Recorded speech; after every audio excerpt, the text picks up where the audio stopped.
저와 그녀의 첫 만남이 이루어진 것은 아주 자연스러운 기회였어요. 그녀와 나는 같은 회사의 직원이었습니다. 나는 그때도 지금도 유부남이었기 때문에 가정이 있었고 아무 여직원들에게나 추파를 던지고 다니는 싸구려 꼰대가 아니었습니다. 아내와의 결혼 생활은 무척이나 만족스러웠고 그전까진 제가 다른 생각을 할 이유가 없었어요. 그러다 새롭게 발령받아간 근무지에서 미스채를 만나게 되었고 그때부터 제 인생은 알 수 없는 방향으로 흘러가기 시작했습니다. 그 시절 본사에서 근무하다 정치 싸움에 휘말려 좌천되다시피 한 저는 평소 같으면 절대 와볼 일 없는 엉뚱한 근무지로 발령이 나버렸고 회사에서 크게 주목하지 않는 곳이라 모든 게 부족했습니다.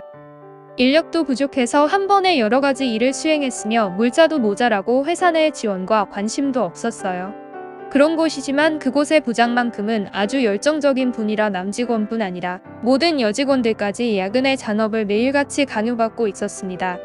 그런 이유로 저와 미스채는 퇴근길에 지하철에서 자주 만났었고 저는 사내 직장 동료들과 필요 이상의 친분을 쌓는 것을 원하지 않았기 때문에 지하철에서 마주치더라도 가벼운 눈인사만 하는 사이였어요. 그날도 저는 늦게 퇴근하면서 지하철 빈자리에 앉아 핸드폰을 보고 있었고 마침 다른 곳에 자리가 없고 딱 제 옆 한 자리만 남아 있었기에 미스채가 제 옆자리에 앉게 되었습니다. 따로 떨어져서 가면 모를까 옆자리에 나란히 앉아 모른 척 할 수는 없어서 서로 이야기를 하며 가게 되었는데 그녀가 저와 같은 동네에 살고 있다는 걸 알게 되었어요. 같은 지하철역에서 내려 서로 다른 출구로 나가기 위해 움직이고 있었는데 갑자기 그녀가 내게로 다가오면서 매우 어려운 표정으로 무언가를 말하기 위해 머뭇머뭇거리는 것이 보였어요. 어렵게 꺼낸 그녀의 말은 지갑을 회사 책상 안에 두고 왔기 때문에 마을버스를 갈아타고 가야 하는데 보니 없다고 하더라고요. 버스비를 빌려달라는 말에 저는 흔쾌히 돈을 빌려주었고 그녀는 제게 고마워하며 다음번에 꼭 갚겠다고 말했습니다. 그리고 다음날 회사에서 그녀가 제게 작고 귀여운 편지지 안에 어제 빌려간 돈을 넣어서 돌려주었고 작은 쪽지도 한 장 들어 있었어요. 돈 빌려줘서 너무 고맙고 빌린 돈의 이자를 갚는 의미에서 커피를 한 잔 사고 싶다는 말이었습니다. 나 또한 오랜만에 제게 관심을 보이는 여자라서 호기심이 들었습니다. 퇴근길에 나를 기다리고 있는 그녀를 따라서 들어간 카페는 겉에서 보는 것과는 다르게 매우 고상한 장식과 손님마다 개별적으로 막혀있는 공간이더라고요. 밖에서는 안에 있는 사람들이 뭘 하는지 자세히 볼 수 없는 곳이었어요. 우리는 커피를 한 잔씩 주문하고 자리에 앉았고 뭔가 폐쇄되어 있는 공간이 주는 느낌의 묘한 기분이 들었습니다.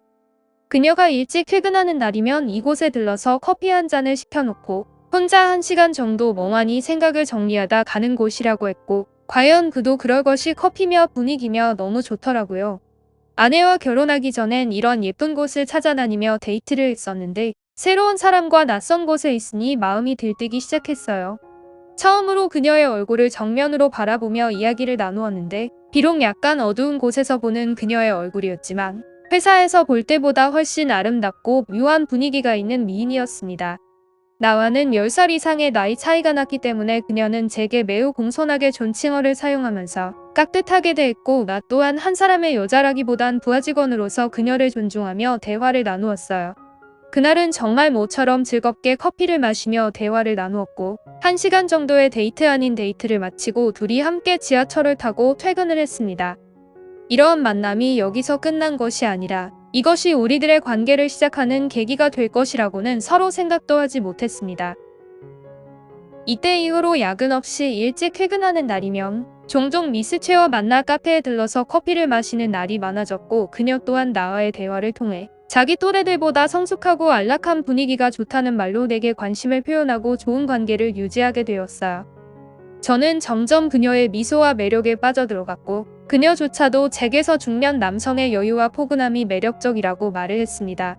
이러한 만남이 시간이 지나 점점 발전하면서 우리는 결국 카페가 아닌 다른 곳에서의 만남도 이어나갔고 회사 사람들의 눈이 닿지 않는 곳으로 가서 종종 데이트도 즐기곤 했습니다. 아내에게는 회사가 바빠서 매일 야근을 해야 한다는 말을 해두고 일주일에 2번 이상은 꼬박꼬박 그녀와 데이트를 즐겼어요. 그렇다고 가정에 소홀하거나 아내를 사랑하는 마음이 줄어든 건 절대로 아니었습니다. 아내와는 항상 원만한 관계를 유지하였으며 아내의 존재라는 건 제게 정서적인 안정감을 주었어요. 미스채는 시간이 갈수록 점점 저와의 만남을 더 많이 요구했고 결국 어느 날은 회사에서 남들의 눈을 피해 제게 안겨 울기까지 했습니다. 저도 처음에는 어린 나이에 순수한 감정에서 그런 건가 하고 생각했지만 그녀의 행동이나 대화 내용으로 미루어 봤을 때 그녀가 나를 생각하는 감정이 심각한 수준이라는 것을 알게 되었어요. 그저 서로가 좋은 감정으로 가끔 커피를 마시고 데이트를 하는 정도로 생각했는데 그녀는 제게 그 이상의 무언가를 항상 원하고 있었습니다.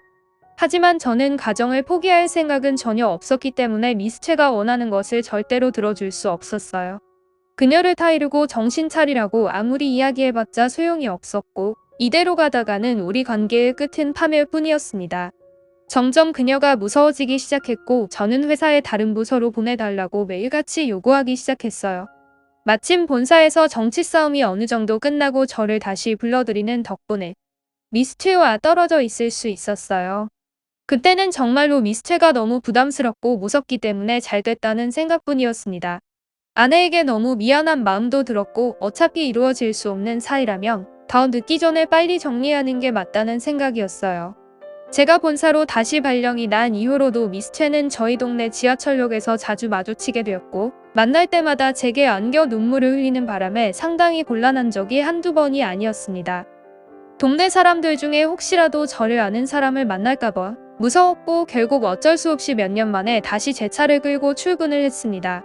그동안은 교통체증이 싫어서 지하철을 이용했었는데 미스채와 마주치지 않기 위해서라면 어쩔 수 없었어요.